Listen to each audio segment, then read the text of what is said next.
திருவள்ளூர் சட்டமன்ற தொகுதி அதிமுக வேட்பாளர் பி ரமணா தலைமையில் பேரம்பாக்கம் மப்பேடு பகுதியில் அறிமுக செயல் வீரர்கள் மற்றும் வீராங்கனைகள் கூட்டம் நடைபெற்றது.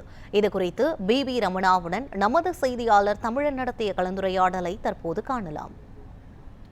திருவள்ளூர் சட்டமன்ற தொகுதியில் 2026 தேர்தல் களமானது தற்போது சூடுபிடித்திருக்கும் நிலையில் தற்போது நம்முடைய திருவள்ளூர் அதிமுக சட்டமன்ற வேட்பாளராக இருக்கக்கூடிய பி ரமணா நம்முடைய இருக்கிறார். அவரிடம் தற்போது சில கேள்விகளை முன்வைக்கலாம். ஆனால் வணக்கண்ண, முதலாவது எங்களுடைய வாழ்த்துக்களை தெரிவித்துக்கொள்ள நியூஸ் 7 சார்பாக. இந்த 2026 எலெக்ஷனில் நீங்கள் மறுபடியும் போட்டி போடுறீங்க. நீங்கள் களத்தில் போகும்போது மக்கள் என்ன மாதிரி உங்களுக்கு வரவேற்பு அளிக்கப்படுகிறது? மக்கள் என்ன சொல்கிறாங்க உங்களுக்கு? இந்த தேர்தல் களம் எங்களுக்கு முழுமையாக சாதகமானதாக இருக்கிறது. மாண்புமிகு அனைத்து இந்திய அண்ணா திராவிட முன்னேற்ற கழகத்தின் பொதுச் செயலாளர் புரட்சித் தமிழர் மாண்புமிகு EPS அவர்கள் நாட்டின் முதலமைச்சராக வர வேண்டும், ஆட்சி மாற்றம் நிச்சயம் ஏற்பட வேண்டும் என்ற எண்ணத்தின் அடிப்படையில் பொதுமக்கள் வாக்களிக்க தயாராக இருக்கிறார்கள். இதுதான் கள யதார்த்தம்.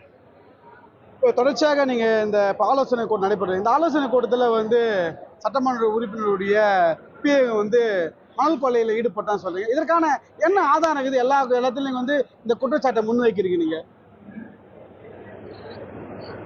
திருவள்ளூர் மாவட்டத்தில் இந்த மணல் கொள்ளை நடைபெற்றதாக பத்திரிகை டிவியில் செய்தி அதன் தொடர்ச்சியாக மாவட்ட நிர்வாகத்தின் சார்பில் அந்த பகுதியில் அளவெடுக்கப்பட்டு அந்த நிலத்தின் உரிமையாளர்கள் பட்டாதாரர்கள் மீது கிரிமினல் நடவடிக்கைக்கு பரிந்துரைக்கப்பட்டுள்ளது. அந்த பட்டாதாரர்கள் இன்றைய வேட்பாளர் BG ராஜனுடைய PA நேதாஜி மற்றும் மாவட்ட குழு உறுப்பினர் சரவணன். இது ஆவணங்களாக எங்களிடத்தில் இருக்கிறது. அதை ஒட்டியே நாங்கள் இந்த குற்றச்சாட்டை வைக்கிறோம். நீங்க ஆட்சிக்கு வந்தா இது போல மணல் கொள்ளையை தடுப்பீங்களா? இதுக்கான என்ன நடவடிக்கை எடுப்பீங்க நீங்க?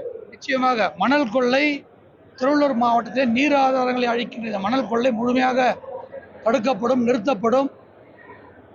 அளவீடு அரசு அனுமதிக்கின்ற அளவீடுகளுக்கு மீறாக ஒரு சின்ன அளவு கூட மண் எடுக்க நாங்கள் அனுமதிக்க மாட்டோம் என்பதை இந்த நேரத்தை தெரிவித்துக் கொள்கிறேன்.